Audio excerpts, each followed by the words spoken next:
Ako idol, hindi ako masyadong fan ng small ball talaga, in general. Pero para maging patas tayo, kakambyo tayo ng konti at titignan natin tong ginawa ng Lakers. Kasi ang kasama ni LeBron dyan sa floor ay sina Vando, Nick Smith, Luke Kennard, pati Jake LaRavia. You can say na si Vando po yung center dito, you can say na si LeBron, pero basically ito po ay small ball lineup. At yun nga, sabi natin hindi tayo fan nito, though dito kasi ay naging effective to sa Lakers dahil na rin kay LeBron.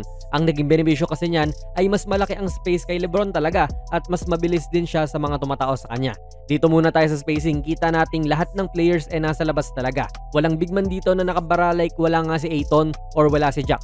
Hindi naman sa mga X na players yung dalawang yun pero kung spacing ang usapan, hindi naman nila maibibigay yon. So ang kailangan na lang intindihin talaga ni LeBron dito ay kung paano malalampasan itong tumatao sa kanya, and if magawa niya ito, marami ng posibilidad ang pwedeng mangyari kasi nahihimay na niya yung depensa. Lumayo pa si Kennard dito para mas madali ang drive ni LeBron dyan. Kita nga natin na yun nga, nung nalampasan na niya yung tao, talagang nagkumpulan ng depensa sa kanya at dito na siya nagiging epektibo kasi he is also a great passer, though nakapag-circus shot pa siya sa mga oras na ito.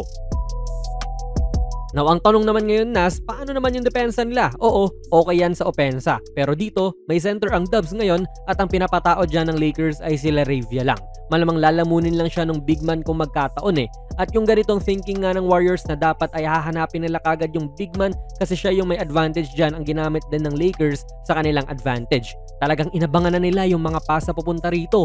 So kahit nalugi pa itong si Kennard pati Nick Smith dyan individually, kung ikukumpara mo sa lapad nga nito ni Basi, mas maliksi naman din sila at mabilis mag-switch kaya nakakasakto ng ganitong agaw.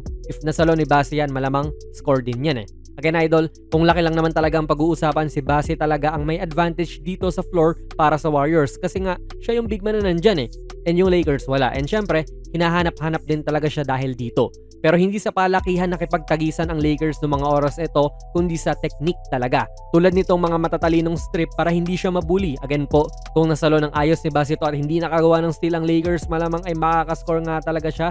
Ang kaso, maganda ang hands nila ulit. Showtime patuloy kay LeBron sa kabila.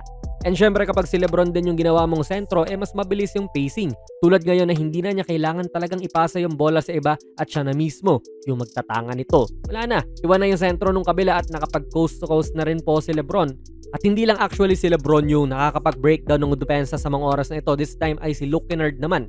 Inaangatan na rin siya nito ni Basi at tila naging wa-effect yung laki niya sa mga oras na ito dahil sa small ball lineup na ito ng Lakers. Kahit sino pa sa lima ng LA sa court, kaya siyang i-take off the dribble. Talagang dahil sa paghila nila kay Basi sa ibabaw, parang nanigas din ng Warriors defense dahil walang naging last line of defense dyan sa ilalim. Tignan nyo, nalusotan lang ni Luke to tapos wala nang tumulong din sa Dubs.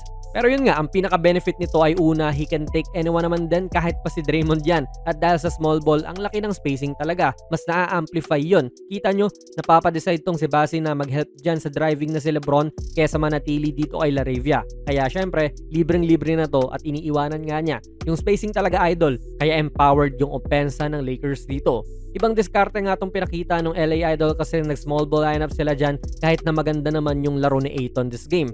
Nagkaroon po siya ng 21 points pero buong fourth quarter hindi po siya pinasok kasi grabe yung momentum na ginawa nung nilagay ni Coach JJ si LeBron sa sentro or yun nga, nag-small ball sila.